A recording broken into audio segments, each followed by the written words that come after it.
Hello, I'm Peter Towers, Managing Director of ESS BIZTOOLS. Welcome to the ESS BIZTOOLS podcast series.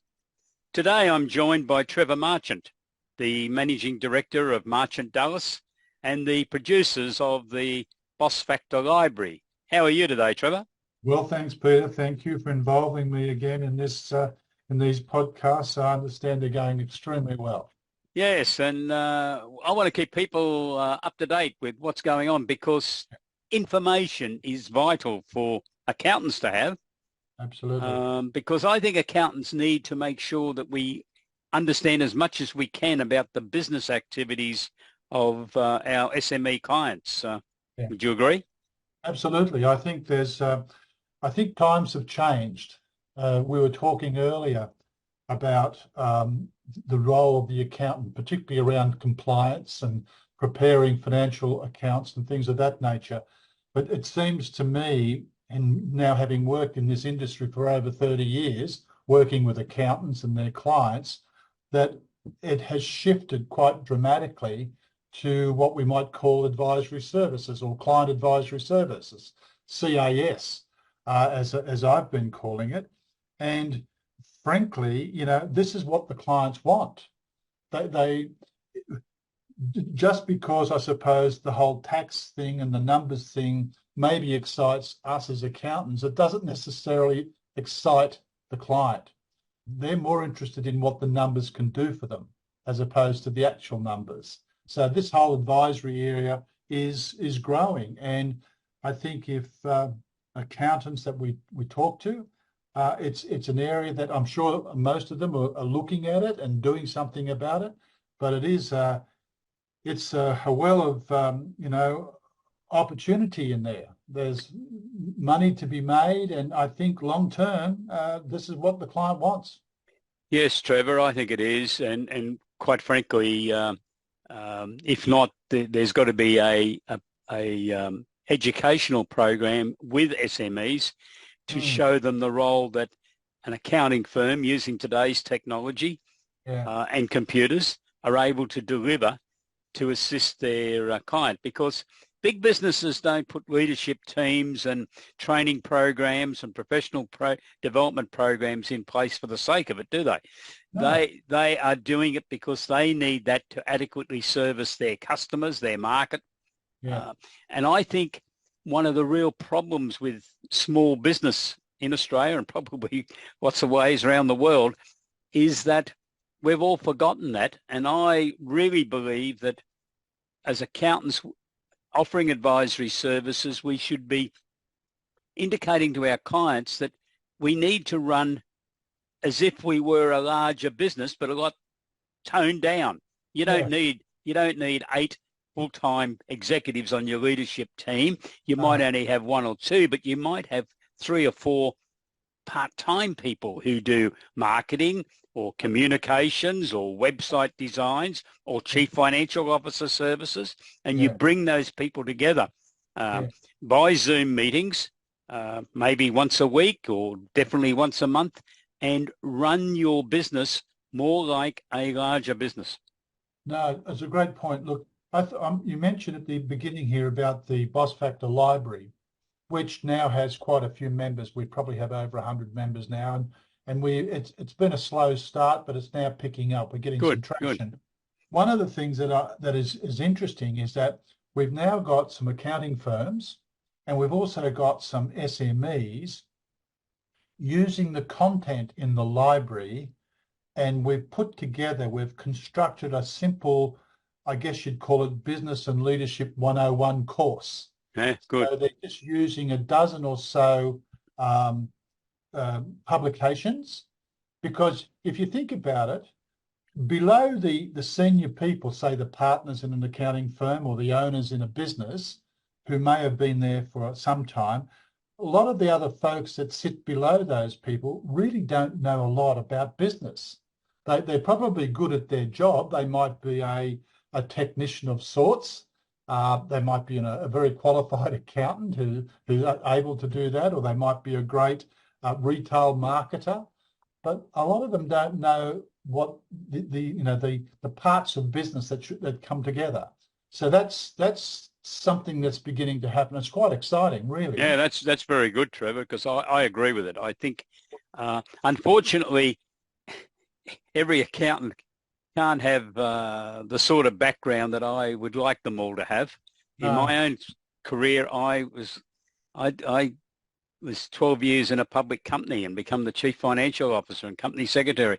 That was unbelievable experience, yeah, absolutely. um, especially as a fairly young accountant at that stage, Yeah, to and really understood what key performance indicators and business metrics are all about. They're vital. yeah, The company I was with used those figures every day. yeah, We were in the meat industry. They knew the fat yield. They knew the average weight. They knew the average sale, yeah, number of customers through retail shops. But it wasn't just all consolidated. It was every individual business. We had yeah, nearly 500 of them. Every individual business had its own set of figures, had its own budget, own profit and loss account, and its own key performance indicators. I really believe that's the way accountants need to be delivering advisory services to their SME clients yeah, on a monthly cycle. Every month you get your P&L, your KPIs, etc. And I know in some of the articles you've got in the library, you're yeah. talking about these sort of concepts that Mm, the and I'm glad to hear that, and I know that some SMEs are subscribing and reading because they need to be the ones challenging their accountant, I think, at times, yeah, because in a larger business, that's client is the CEO yeah, of a larger business. And I can, for those who haven't been there, and you've been in a public yeah, company also, we yeah. all know that CEO's got some clout. He or Absolutely. she are the boss, and Yeah, they are more likely to be going to the accountant. In SMEs, the role's a little bit reversed. We're yeah, looking for the accountant to be the idea, to be promoting it to the client. But I think um, it'd be great to have more SMEs saying, well, I want you to do this. I want a monthly set of accounts. I want key performance indicators. I want yeah, a weekly performance report. yeah. Well, it goes back to the point we were talking about earlier. It's not so much the numbers as what we do with the numbers. See, a lot of these SMEs in particular, and I've worked with literally thousands of them. I mean, that sounds like a lot, but through our workshops, and we're talking 30 years of stuff Yep, here, yep, um, the numbers are critical, but there's a lot of those folks who don't really understand those numbers. And they need somebody to A, explain what the numbers mean, but more importantly, based on what I now understand of my numbers, what can I do with that? What can yep. I do with that knowledge? That's right. And in terms of growth, in terms of, I was talking to an accountant the other day, a lovely guy, he's a client of mine, and he was talking about break-even point. Hmm. And he was talking about how many businesses, particularly tradies, and he's giving me a funny story about break-even point. How he'd asked the tradie, how does he make sure that the job he's about to do is profitable? And that some of the information he was getting back was quite extraordinary. So I think that whole thing, there's a lot of things around those ideas that most SMEs don't know much about. Like it comes to like even inventory, looking at what they're holding on, what they need to order, all of these sorts of things. I think there's such a role for the accountant to play in that. Yeah, If they because don't get it from their accountant, Peter, guess where they're going to get it from? They're going to get it from a business coach, someone yeah, like that, or a management consultant who will charge $2,000 to $3,000 a month. And I mean, I've got stories that will make your toes curl up, where accountants could have been doing this work, but a business coach has jumped in. And what's crazy and what's the irony of this is that SMEs are prepared to pay a business coach an inordinate amount of money to help them grow their business, where accountants could be doing that. And that's called business advisory. that's That's right. what the business coaching is a $2 billion industry. Hmm. That's what they're pulling out of, and accountants aren't getting their share of that pie. Yes, and part of that is because accountants are not selling themselves, they're not marketing themselves. I agree. But and I don't think we, as a profession, we've clearly understood where the role is when it comes to the tax return preparation, the compliance work. Yeah. The accountant is probably the boss in that situation because they're the expert and the client knows that. They know the law, they know the loopholes, they know what the tax office is going to accept. But when we get into advisory services, I really believe that as an accountant we've got to eat a bit of humble pie. We've got to acknowledge that the client is the CEO of this business, Yeah. and try to work with them. Yeah. Now, having worked with CEOs in a public company, I know that the CEO doesn't know everything, but he knew a lot more than I did about the industry. He didn't know the intricacies of probably calculating the break-even point on each of our 500 businesses, but he knew he had to get me to do that and make sure I got it. He knew he had to get it. If he was put in a room and said, you've got to calculate it yourself, he might have had a few difficulties, but he knew that's why he employed accountants to get that. He knew he had to get budgets. That's why he employed accountants. And I think the same thing's got to be done with the client so that the SME client gets that satisfaction that they know the system's going to produce this information for them, that once they've got information, they can use it because they're the business operator. They understand it. Absolutely. Look, the more we talk about this, and I'm listening to you talk about it now very passionately, which is really good, it just makes you think about the opportunity that's there right now. I've got some information which I will send to you, which came to me via a colleague of mine in the UK, but he was just pointing out some of the growth opportunities that accountants have in front of them, whereas there's been a bit of doom and gloom because of what's happening with the government and taxation and all those sorts of things. But it opens up this whole new field, and I think that's a relief. It's got to be a relief for a lot of accountants, frankly, because it's a whole new area to explore. It's a fun area to be in, as opposed to just head down, bum up, doing the accounts and doing the tax. And for young accountants particularly, I mean, we're talking about later on, we were talking about capacity and things like this, attracting people to your firm. Well, a lot of these younger folks are looking for diversity. They don't just want to do the tax. They want to actually talk to clients and help clients grow their business and improve and grow their business. They want interesting and challenging work. They do, yeah. Well, Trevor, that opens up our discussion on growth and capacity. You've written a new book, which is now available. And in it, I've gone through and speed read the book in the last couple of days. Yeah. You talk about culture and trust. Why is that important for accountants? Well, I think, starting with the word culture, well, I think firstly, the accountant probably in the financial services industry is at the top of the totem pole when it comes to trust. There was a time back in yours and my day, we're going back a couple of years here, where, remember, the bank manager was up there as well. My current bank manager used to own a video store. So that's where banking has gone. But the accountant, above all the other people in the financial service, is at the top of the totem pole when it comes to trust. So they are the trusted advisor. So trust clearly is important. But as you know, trust builds up slowly over time. And it's like water going into a bucket. It just drips away and the trust builds. But you can kick over that bucket accidentally and trust goes out, it's gone. So trust is a key. But getting back to culture, you may have heard of a fellow called Peter Drucker. Peter Drucker was a Viennese-born gentleman, lived in the US, and he was the guru or the doyen of management principles and practice back in the 50s, 60s, and 70s. I was head of training at Westpac many years ago. He was probably our go-to person in terms of how do we set up training programs and leadership programs, management programs in the bank. Peter Drucker. He famously said, culture eats strategy for breakfast, all the time. And he didn't mean that strategy wasn't important. He simply was saying that you can have all the strategies and the great strategies in the world, but if the culture's not right to support those strategies, it won't work.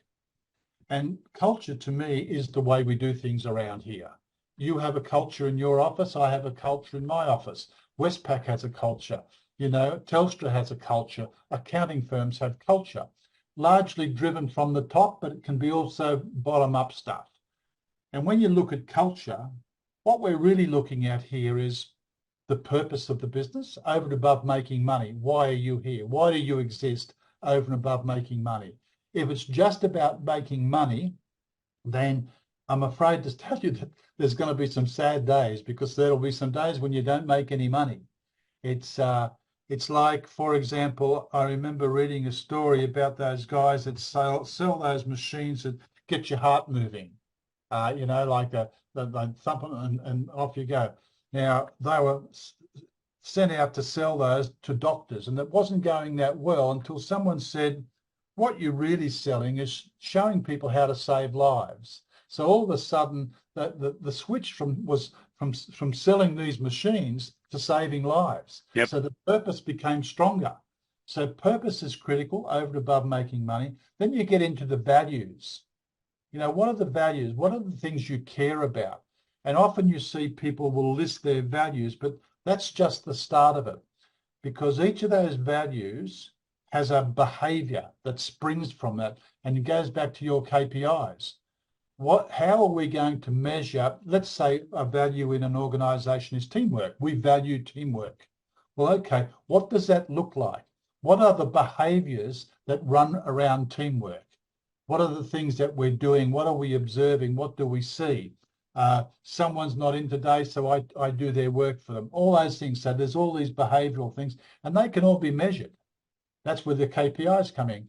So getting back to your question, and we could talk about this for a long time, with culture, I think it's about purpose, it's about values, it's about the behaviours that spring from those values, and probably just as important in that culture is, how are you different?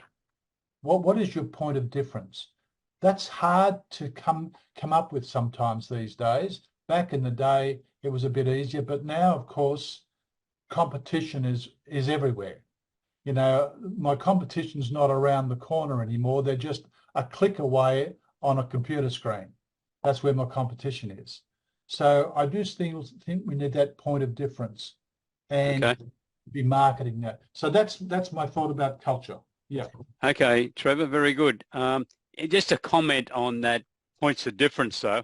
Yeah. I had a phone call in mid-October, I think it was, from a gentleman on the Sunshine Coast who told me that he had contacted 16 accounting firms around Australia looking for information on the early stage innovation company, which is a concept introduced by the Malcolm Turnbull government to assist SMEs. They're basically got to be under 6 years of age, the company.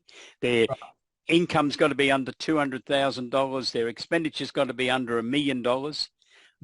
And they've been involved in research and development, or development of new concepts, new services. 16 accounting firms around Australia didn't know. So I've been saying to a few of my subscribers lately, really push that you understand early stage innovation company, because that is really a point of differentiation, because that concept was clearly identified. It can only apply to an SME. A public company can't get it. Even a larger SME can't get it.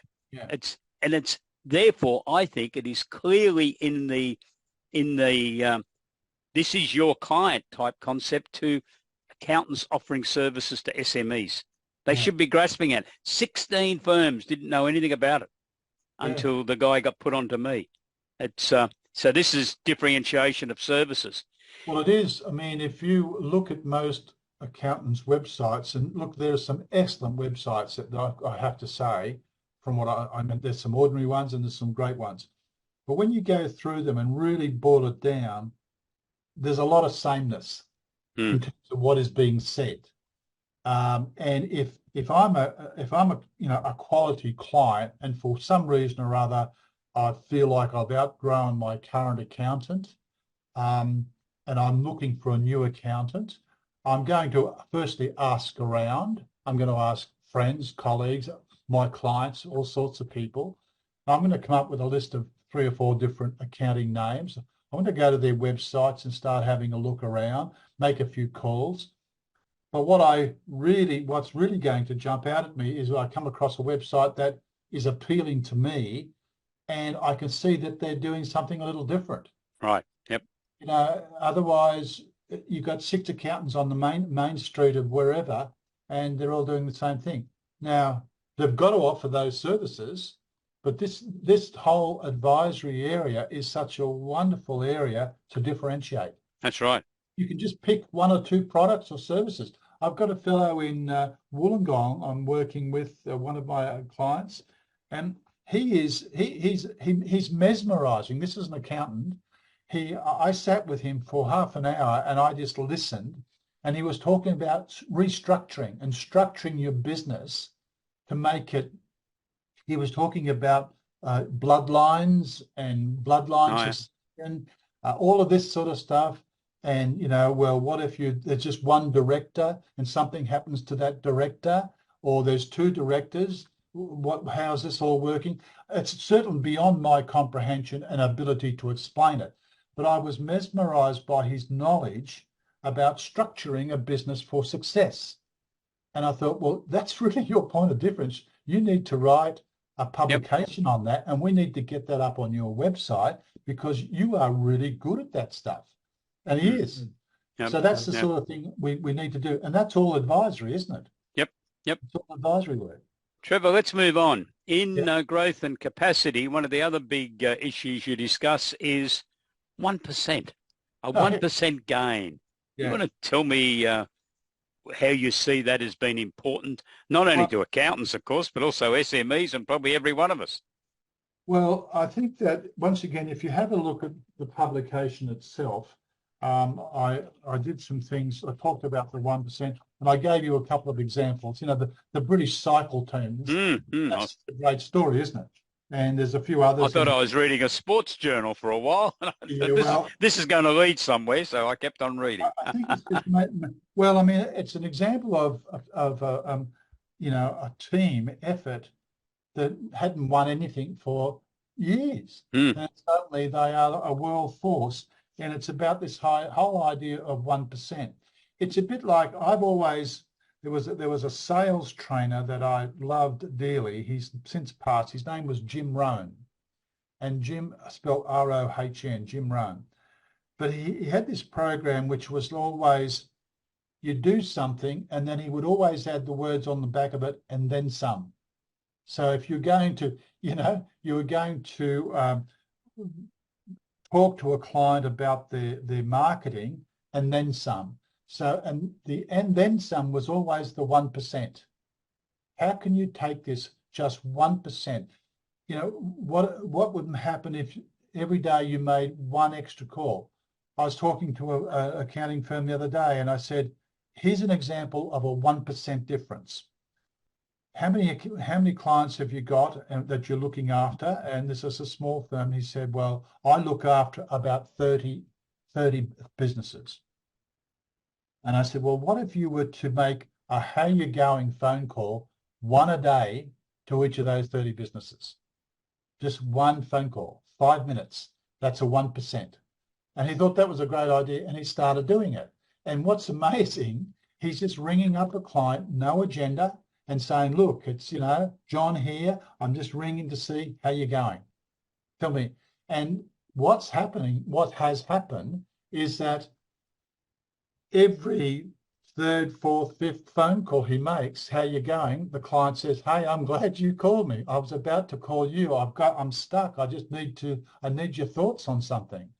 And so can you imagine the power in that? I'm an SME and I'm talking at my barbecue with my neighbours, and I said, guess what happened the other day? My accountant phoned me and asked me how am I going. I mean, it's awesome. It's awesome.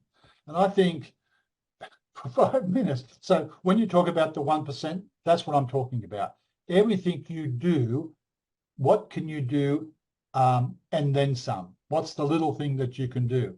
And as you see in that booklet I've got, you can see the power of those tiny gains. Yeah. That if you were to get 1% better every day, it means, or 1% worse every day, the gap is quite extraordinary. Yeah. So I'm not sure that, I think I've explained it well in the publication, but it's just a concept. It's more, and if you want to I've never been a fan of talking about people about being their best, because best it's almost like it's an end point. I like to talk about people being better, because you can always get better, and you can always get better by 1%. Yep. That's all you got to do, haven't you? Yeah, it is. It's like, and this is once again going back to advisory. It might be as simple as making a phone call, a how you going phone call, no agenda, to one client every day. Yeah, well, when I was running an accounting firm, which I'm not now, of course, but I used to say to young accountants, well, we need to go and talk to XYZ, one of our clients. Yeah. And I remember this young guy now, and this young guy now is a senior partner in his own firm. But he said to me, why don't we just ring them? I said, because I want to go with you. And I said, well, you can drive. He said, oh, okay. So he's driving, and he said, where to? I said, to XYZ's business. He said, where is it? I said, you've been handling this client for me for 18 months. Haven't you been there? So he hadn't been there. So we finally get there, and he meets the receptionist, bookkeeper lady who he used to complain about all the time. And he said, geez, it's noisy in here, isn't it? And I said, yeah, well, she's putting up with that noise all day, every day. And then you ring her about, a simple thing that she's not very impressed with. That's why she yells at you sometimes. So I think that it's interesting to just explore at times, a bit like the phone call. But I also said to him now, and when we left there, he said, geez, you made me busy. I said, why? He said, you've taken on 3 extra bits of work you got to do for the client. I said, that's right. That's why we came here. Yeah. I wanted to show you by turning up and being there, sitting down in their office. It was in their boardroom, actually. The client's relaxed. He's in charge of the tea and coffee and all that. And he will talk about his business. He showed us around his factory, didn't he? And he's asked us, he wants us to chase up on something on his debtors. The debtors' days outstanding had blown out. That only come about because I said to him, what's your debtors' days outstanding? He said, I know you told me how to calculate it once, Peter, but I lost track. So we calculated it for him, and it was up around 60 days. He said, oh, geez, you better get into that. So that led to a $3,000 or $4,000 assignment. Yeah. And it's as simple as making that phone call or visiting a client. Yeah, visiting is awesome. I had an accountant, I'm working with one at North Sydney at the moment, and we were talking the other day. I was in his office, and he had something to do for a client about land tax. There were some forms he had to sign, and your client had to sign, and he was just sort of finishing it off, and he said, I'll just send this, I'll just email this over to the client. And I said, where is the client? He said, oh, they're just next door. I said, why don't you take it in there? He said, yeah, I could do that. So he took it in there. While I was there, I just waited in the office, came back half an hour later. He said, wow. He said, I've got some work out of that. I've got yeah, exactly. He just dropped the form next door to the client, rather than emailing it. That's the contact. Well, that's once again going back to advisory. It's all around us. And that's the 1%. So we're giving our listeners some good insight as to what some of these 1% can be. They're just little changes in your day-to-day activities dealing with your clients or prospects. Absolutely. Well, I've listed some in that booklet. I mean, I've said here, asking one more question to a prospect, making one more phone call, one more step in your sales, delivering one more presentation, one more skill to develop.